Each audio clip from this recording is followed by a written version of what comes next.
tell you, I have been practicing this.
Mrs. Malone lived hard by a wood, all on her own lonesome as nobody should, with her crust on a plate and her pot on the coal, and none but herself to converse with, or so. In a shawl and a hood, she got sticks out a door. On a bit of old sacking, she slept on the floor. And nobody asked how she fared, or knew how she managed, for nobody cared. Why make a pother about an old crone? What for should they bother with Mrs. Malone? One Monday in winter, with snow on the ground, so thick that a footstep fell without sound, she heard a faint frostbitten peck on the pane, and went to the window to listen again. There sat a cock sparrow, bedraggled and weak, with half-opened eyelid and ice on its beak. She threw up the sash, and she took the bird in, and mumbled and fumbled it under her chin. "You're all of a smother, you're fair overblown. I've room for another," said Mrs. Malone. Come Tuesday, while eating a dry morning slice, with the sparrow a-pecking, ain't company nice, she heard on her doorpost a curious scratch, and there was a cat with its claw on the latch. It was hungry and thirsty and thin as a lath. It mewed and it mowed on the slithery path. She threw the door open and warmed up some pap, and huddled and cuddled it in her old lap. There, little brother, you're all skin and bone. There's room for another," said Mrs. Malone. Come Wednesday, while all of them crouched on the mat, with a crumb for the sparrow and a sip for the cat, There was a wailing and whining outside in the wood, and there sat a vixen with 6 of her brood. She was haggard and ragged and worn to a shred, and her half-dozen babies were only half fed. But Mrs. Malone, crying, "My, ain't they sweet?" hacked them and packed them and gave them to eat.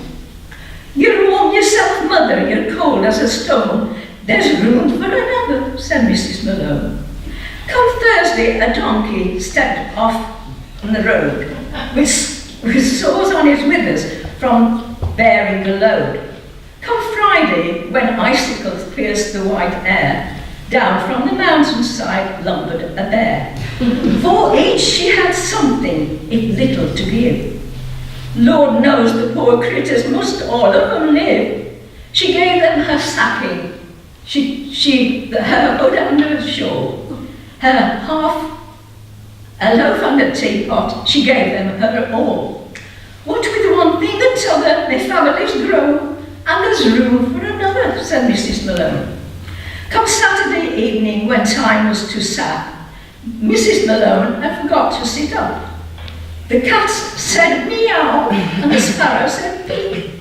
And then the vixen, she sleeping, the bear let her sleep.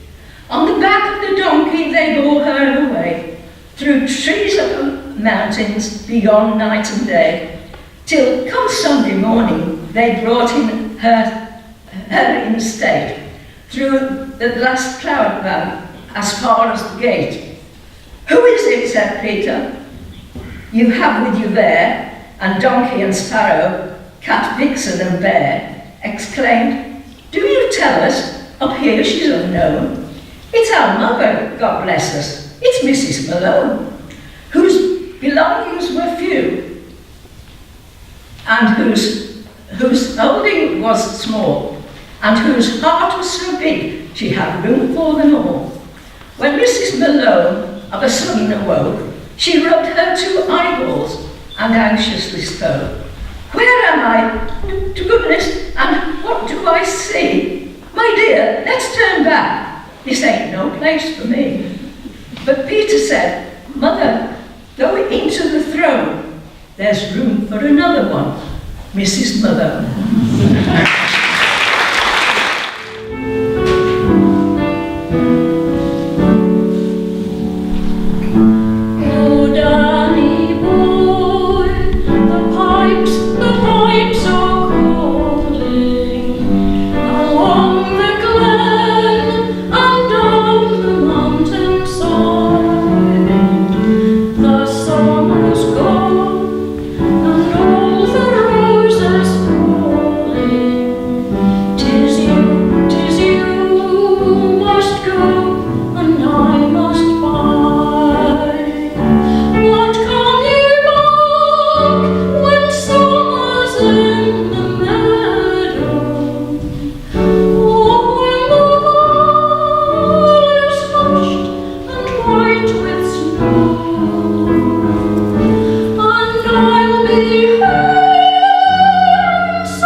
and neither have thy wings to fly. Give me a boat that can carry two, and both shall row, my love and I. Down in the meadow the other day, a gathering flowers, both red and blue, a gathering flowers, both fine and gay. I little thought what love can do. I leaned my back against an oak. I thought it was a trusty tree, but first it bent, and then it broke, and so did my false love to me. A ship there is that sails the sea, it's laden deep as deep can be, but not so deep as the love I'm in. I know not if I sink or swim. Oh, love is handsome, and love is fine, and love's a jewel when it is new. But love grows old, and waxes cold, and fades away like morning dew.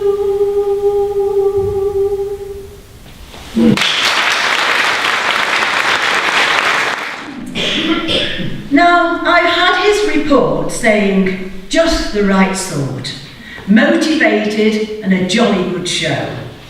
He's keen, energetic, determined, athletic. Well, where is he? Where did he go? Could this sleeper, this blob, help with one little job? And could he exhibit some vigour and health? Well, I would wake him and ask, but it's too much of a task, so don't bother, I'll do it myself. In his bedroom I stand with the pledge in my hand, and it's tricky to know where to start. But one thing's for sure, I can't see the floor.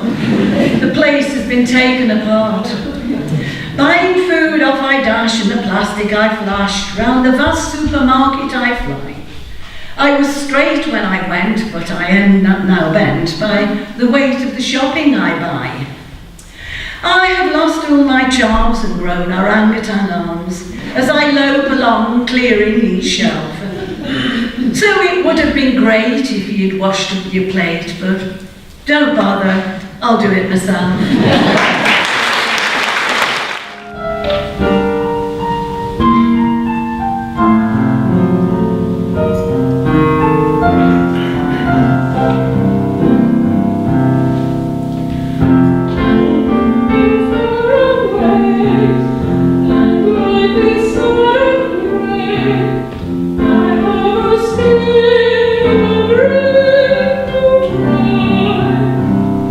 I'm thinking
and never let me go. Your eyes will tell me all I want to know when you come home once more.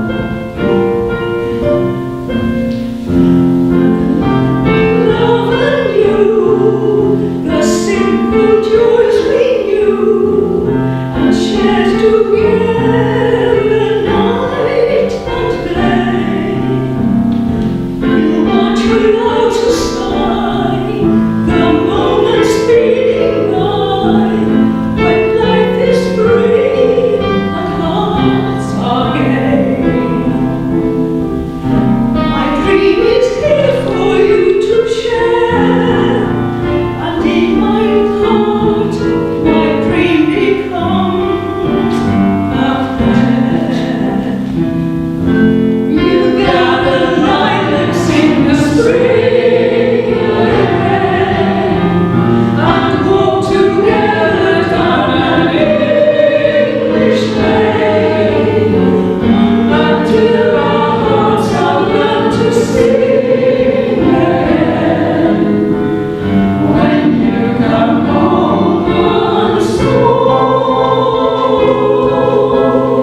signed at the Baron's command on Runnymede Island in the middle of Thames by King John, who were known as Lackland.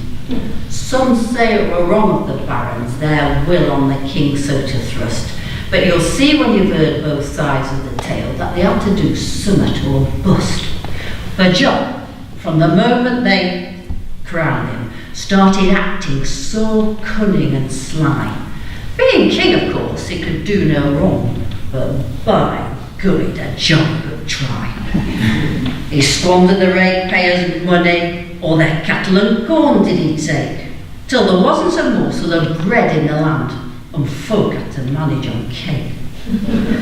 The way he behaved to young Arthur goes to show as his feelings were bad. He tried to get Hubert to poke out his eyes, which is no way to treat a young lad. He were all right in being a tyrant to vassals and folk of that class, but he tried on his tricks with the barons and all, and that's where he made his folks pass. He started bombarding their castles and burning them over their heads, till there weren't enough castles left to go round, and they had to sleep 6 in a bed. So they went to the king in a body, and their spokesman, Fitzwalter by name, he opened the hole in his helmet and said, conciliatory like, what's the game? The king starts to shilly and shally. He sits and he hauls and he owns, till the barons enraged started gnashing their teeth, and then with no teeth, gnashed their gums. Said Fitz through the hole in his helmet, it were you as put us in this plight. And king having nothing to say to this murmur, leave your address and I'll write. This angered the gallant Fitzwalter. He stamped on the floor with his foot and was starting to give John a rare ticking off when the hole in his helmet fell shut. We'll get him a Magna Charta, said Fitz when his face he had freed. Said the barons, that's right, and if one's not enough, get a couple and happen they'll go. So they set about making a charter. When at length they got it drawn up, it looked like a paper on cattle disease or the entry to Waterloo Cup. Meanwhile, King John, all unsuspecting and having the afternoon free, to Runnymede Island had taken a boat and was having some fruits for his tea. He'd just pulled out off a big one and were pinching its tail with his thumb when up came a barge load of barons who said, we thought you'd be here, so we've come.